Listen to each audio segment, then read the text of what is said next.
मजमून समाजी साइंस जमात दहम, स्कोरिंग और पासिंग पैकेज, मुतवक्का 1 मार्क्स के सवालात व जवाबात का सिलसिलावार सीरीज तीसरा और हिस्सा सुवम सवालात 2 असबाक से। बाब समाजी मसाइल, तो हमारा पहला सवाल, बच्चा मजदूरी या तो चाइल्ड लेबर का क्या मतलब है? बहुत सिंपल है। जवाब देखिए कि 14 साल से कम उम्र के बच्चे पैसे कमाने की गरज से मेहनत मजदूरी करने वालों को ही बच्चा मजदूर कहा जाता है। अगर उसने ये पूछ लिया कि ये काम कहाँ करते हैं या तो मजदूरी कहाँ करते हैं, तो सिंपल से आपको खेत खलियान बागात और सनती कारखानों में। नेक्स्ट क्वेश्चन हम देखते हैं सेकंड वन, हिंदुस्तान के आईन का कौन सा दिफा ये ऐलान करता है कि 14 साल से कम उम्र के बच्चों को काम पर लगाना काबिले सजा जुर्म है? तो हमारा यहाँ पर जो राइट आंसर जो है वो दिफा 24। पहले हमारा देखते हैं थर्ड वन, हिंदुस्तान में बच्चा मजदूरी पर पाबंदी और काबू लाने वाला कानून कब नाफिज हुआ? तो हमें देखिए child labour prohibition and control act, तो जवाब हमारा 1986 में नाफिज हुआ। नेक्स्ट क्वेश्चन हम देखते हैं कि जो फोर्थ वन, हिंदुस्तान में कौमी बच्चा मजदूरी प्रोजेक्ट आना चाहिए था, यहाँ पर कमीशन हुआ है। The national child labour project कब शुरू किया गया? तो हमारा मुतवक्का जवाब यहाँ जो राइट आंसर है वो 1988। नेक्स्ट क्वेश्चन हम देखते हैं फिफ्थ वन, तालीमी हक राइट टू एजुकेशन कब नाफिज हुआ? तो हमारा जो जवाब है वो 2009 में। नेक्स्ट क्वेश्चन सिक्स्थ वन, मरकजी हुकूमत ने 1987 में कौमी पॉलिसी नेशनल पॉलिसी नाफिज की क्यों? तो इसका मुतवक्का राइट जो आंसर है बच्चा मजदूरों की फलाह व बहबूदी के लिए। नेक्स्ट है सेवेंथ वन, सुप्रीम कोर्ट ने फैसला दिया कि child labour rehabilitation welfare fund कायम किया जाए, क्यों? तो जवाब देखिए कि बच्चा मजदूरी के इंसानी हुकूक और माली मफादात के तहफ़्फ़ुज़ और उनके इस्तेहसाल को ख़त्म करने के लिए। नेक्स्ट क्वेश्चन हम देखेंगे 8, हिंदुस्तान में बचपन की शादी का तदारिक कानून यानी चाइल्ड मैरिज प्रोहिबिशन एक्ट कब नाफिज हुआ? तो हमारा जवाब 2006। ये बुड्ढी की शादी कब होती देखना हमें, कब लेके जाता है इसे मर्द, आवाज करने का तो बंद होता है। नेक्स्ट हम देखेंगे नाइन्थ वन, जहज डाउरी से क्या मुराद है? तो हमारा मुतवक्का जवाब यहाँ है शादी से पहले या बाद में शादी के वक्त दुल्हे को दी गई किसी भी किस्म की जायदाद जेवरात तोहफा जहज कहलाता है। वर दक्षिणे हमारे यहाँ क्या है? वधु दक्षिणे है, हमारे यहाँ महर है, लेकिन हमें भी हजारों साल से यहाँ रोको वैसा बन छोड़ी, कौन सी भी रास्ते से आंधी इनकमिंग। 10th वन देखेंगे, हिंदुस्तान में जहज की ममानियत act prohibition of dowry act कब नाफिज हुआ? तो हमारा जवाब होना चाहिए 1961। नेक्स्ट हम 11th वन देखेंगे, लड़कियों का जनेन कत्ल, यहाँ देखो फीटिसाइड है, तो जनेन कत्ल यानी मादरे रहम में पेट में क्या मानी बयान कीजिए? तो जवाब, जनेन एक लड़की का है और वालिदैन नहीं चाहते कि लड़की पैदा हो यानी अनवांटेड गर्ल चाइल्ड, तो उसे रहम में ही मार दिया जाता है। ये गैर इंसानी कत्ल भी है। तो अगर पता चल जाए कि ये फीटस है 4 महीने के बाद में, तो उसको वहीं पर मार दिया जाता है। नेक्स्ट देखेंगे हम, लड़की बच्चों के कत्ल यानी फीमेल फीटिसाइड यानी पैदा होने के बाद में, तो इससे क्या मुराद है? लड़की बच्चे को पैदा होने के बाद कत्ल करने का एक गैर इंसानी अमल में लड़की बच्चे का कत्ल कहते हैं। नेक्स्ट 15 देखते हैं हमें, पोस्को यानी protection of children from sexual offences, जिनसी जराइम से बच्चों का तहफ़्फ़ुज़ एक्ट कब नाफिज हुआ? तो हमारा जवाब 19 जून 2012 में ये पोस्को जारी हुआ, नाफिज हुआ। नेक्स्ट हम देखते हैं पोस्को का बुनियादी मकसद क्या है? तो पोस्को का बुनियादी मकसद ये है कि एक्ट 18 साल से कम उम्र बच्चे मर्द या औरत को उनके जो ये जुर्म करने वालों को ये सजा देता है। इन कुछ नहीं, इनो विक्टिम भी इनो फिर सजा भी इनो कैसा थोड़ा मिस्टेक हो को प्रिंट हुए किताब में भी हूँ, जिनका जिनसी इस्तेसाल, तशद्दुद, बदसलूकी, छेड़छाड़ और फिजिकल अजल्ट यानी हमला किया गया हो, तो वो कौन कर रहा था, उसे सजा देना। ये पॉस्को का बुनियादी मकसद है और इनको इससे तहफुज देना है। नेक्स्ट है हमारा 71। 2001 की मुर्दमशुमारी के मुताबिक 1000 मर्दों के मुकाबले खवातीन का सिनफी तनासुब या तो जेंडर रेशो क्या था। तो अब हमारा ये 2001 की बात कर रहा है, तो जवाब 933।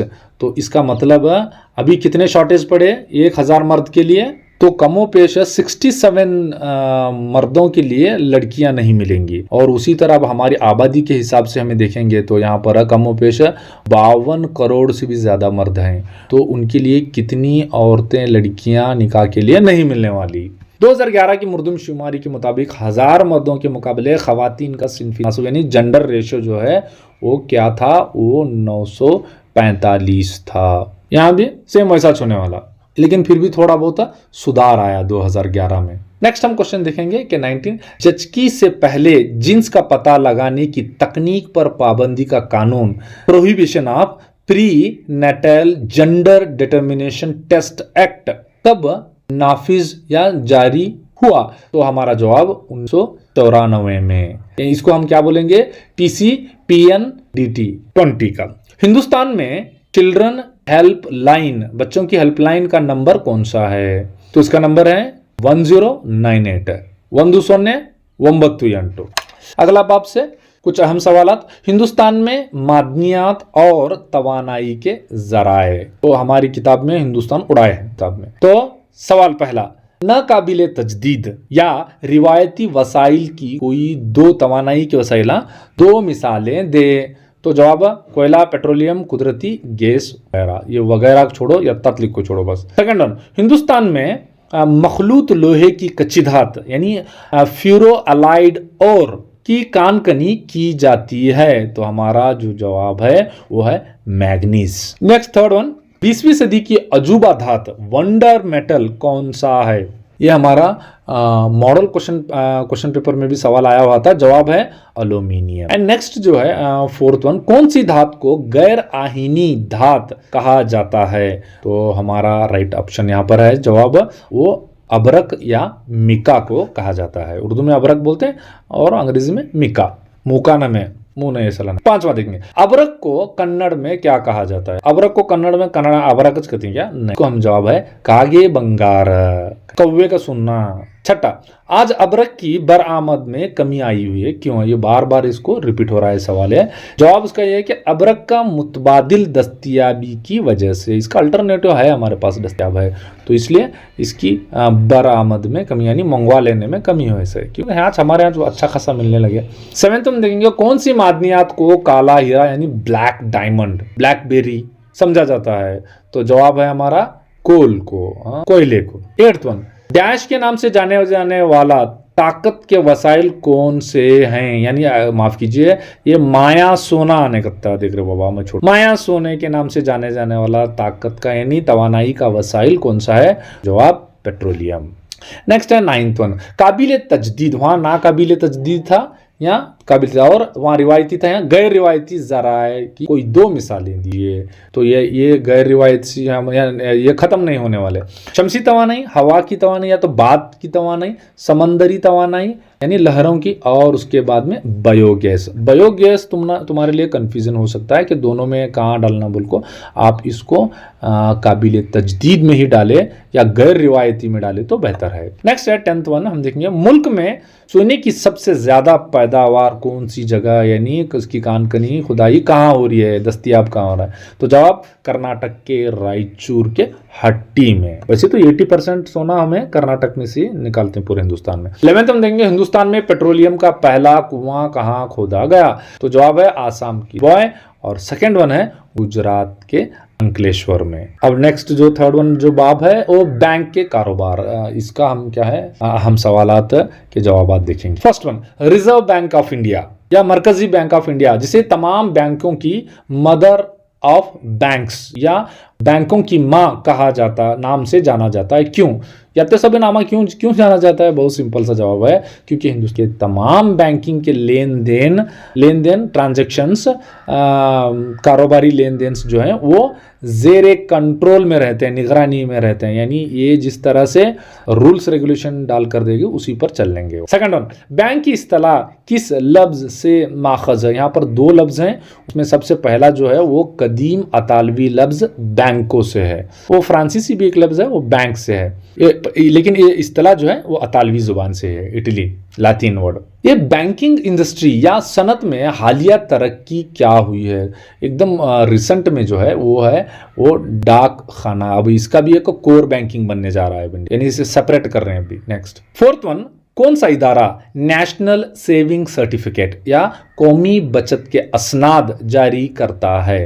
हमारा आसान सा जवाब है पोस्टल बैंक ऑफ इंडिया या हिंदुस्तानी पोस्ट अदायगी बैंक के जरिए से। तो मैं डाक खाना वताज लिखे तो नहीं चलने वाला, ये पूरा सब बीच लिखना। क्यों बोले तो नेशनल सेविंग सर्टिफिकेट देने वाला इन्हें हिंदुस्तानी पोस्ट अदायगी बैंक इन्हें देता, सो सिर्फ डाक खाना होता नहीं लिखने। नेक्स्ट फिफ्थ वन, कौन से बैंक अकाउंट्स में जमा की तादाद और रकम पर कोई पाबंदी नहीं, यानी आप हद मुकर्रर नहीं है? तो हमारा जवाब होना चाहिए वो बचत बैंक अकाउंट या खाता। नेक्स्ट क्वेश्चन हम देखते हैं यहाँ पर, किस किस्म की बैंक अकाउंट्स में यानी खाते में जहां बैंक के साथ किसी भी तादाद में यानी आप कितने चाहे उतने अमाउंट्स टाइम्स में आप लेन देन कर सकते हैं, ट्रांजेक्शन कर सकते हैं, वो है करंट अकाउंट यानी चालती खाता। सर तो फिर इसमें और इसमें क्या फर्क हुआ? यहाँ भी बोल रहे हैं कि कोई तादाद मुक्त नहीं। यहाँ पर आप जो विड्रॉल अमाउंट है ना, वो विड्रॉल अमाउंट सिक्स्थ में यानी करंट अकाउंट में लिमिट नहीं है, वहाँ विड्रॉल अमाउंट लिमिट है, आप डिपॉजिट अमाउंट लिमिट नहीं। नेक्स्ट देखेंगे सेवेंथ वन, कौन सा बैंक अकाउंट खाता ताजिरों के लिए बहुत मुफीद है? ये आपको पता है, वो है चालती या चालू या करंट अकाउंट। नेक्स्ट के बकिया के भी हम सवालात के जवाब बहुत जल्द आपको अपलोड करेंगे।